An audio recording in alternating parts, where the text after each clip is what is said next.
Today I want to talk about weaning. So if you are on any point of your breastfeeding journey, everyone at some point weans. So I just want to congratulate you for making it this far in your breastfeeding journey, whether it's been difficult or easy, or you have to return to work. At some point, everybody has to wean. So wherever you are along your breastfeeding journey, I congratulate you that you've made it. So, weaning.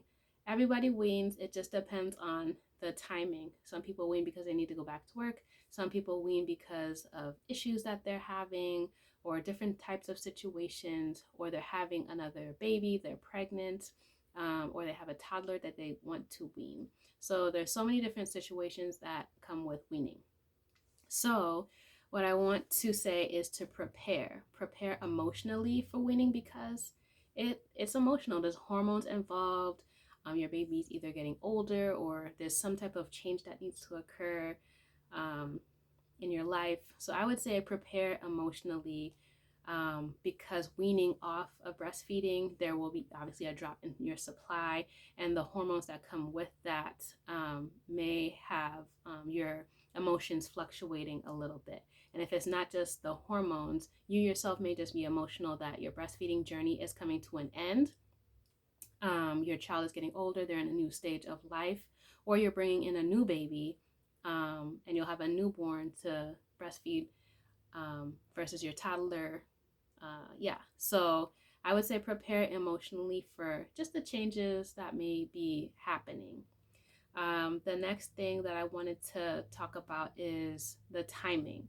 So if you're going to wean your baby before 12 months, you're going to have to supplement with some type of liquid, because before 12 months, babies still need 30 ounces of breast milk a day. So if you're weaning before 12 months, just think about, like, okay, you're going to have to replace the breast milk with either formula, or if you're going to either pump or get donor milk, like what are you going to be doing? So figure out what liquid you're going to be replacing that with before the 12 months, and research what you're going to do. So if it's a formula, the different types of formula, and you may have to do a trial and error with the type of formula that your baby likes, or doesn't have like a reaction to. So that may be like a trial and error of the first types of formula that you may have to try. So do your research with that. And if it's earlier than like right around that 12 months, if it's a little bit earlier versus like 10 months, if it's 6 months and you want to wean your baby, sometimes people want to drop that nighttime feed, because baby may be waking up or whatever have you, or you feel like they don't really need it at that time. It's more of like they're just snacking, they're not really nursing for feedings, depending on your child, and you want to drop that nighttime feed. That is sometimes when people want to wean just for the night, or they want to drop just one feeding at night. So with dropping a feed in the night, you may have to start with spacing the feedings out. So let's say your baby nurses 3 times a night and you want to drop it down to 1 time. Start with the first feed and try to space out the next feed. So if they feed every 3 hours, try to stretch that a little bit to 3.5 to 4, and see how they do with that. If you can either rock them back to sleep, and they don't really need that feeding, then try to start with that. So that's kind of like a tip that you can do. So if you want to wean your baby after 12 months, you don't have to necessarily worry about replacing the liquid with before 12 months. So because a lot of times they're eating, babies at that point, they're now toddlers, and they're eating a good amount of solids and foods, and you can just use water or another type of liquid, and they're usually getting a lot of water anyways, a lot of other liquids versus the breast milk. It's more for comfort at that point. So that's just something to think about, that instead of replacing it with another liquid, try to replace it with like a toy, or try to find another comfort measure after that 12 months.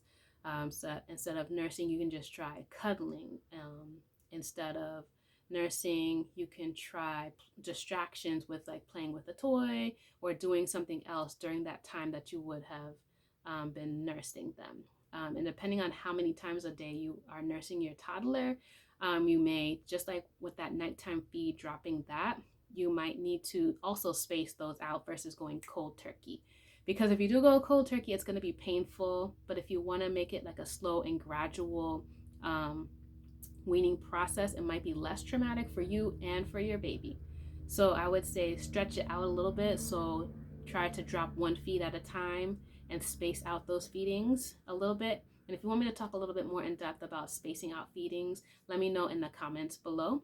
But try to stretch those feedings a little bit to push it into the next one, like that, and use distractions, whether playing or toys or cuddling versus nursing, or try to have maybe try to have the other parent or a babysitter or a friend at that time distract them, so maybe they're not so used to being next to you. You could be absent at that feeding. That's another option that you can try, depending on how your child reacts to that. So thinking about those things after 12 months. And if you have a toddler that just really is adamant about nursing, it may take a little while, which is why I say it may be better to slowly, gradually reduce breastfeeding versus going cold turkey, because it may not be a happy situation. And seeing how they react. Some toddlers may not notice. If they don't notice that you skip the feeding, then don't ask or don't offer if they want to nurse. Just leave it alone and keep on moving. Say, oh, they didn't notice. That may be also a sign that they're ready to wean. Another thing that I wanted to say is that a lot of people try to drop all the other feedings except the one where you wake up, the one first in the morning when you wake up, and the one right before bed. Those are the last feedings and nursing times that moms usually keep. Those two are typically the harder ones, because you're usually with your baby right before bed or when you wake up. That's like the first thing that they would have. So those are a little bit harder to drop. But I just say it takes time. It takes a little bit of patience if you want to go the more gradual route.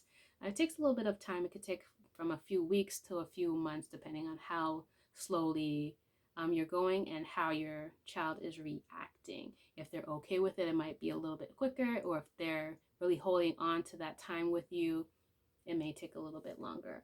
But I will say that all babies eventually do wean, and you're doing a great job.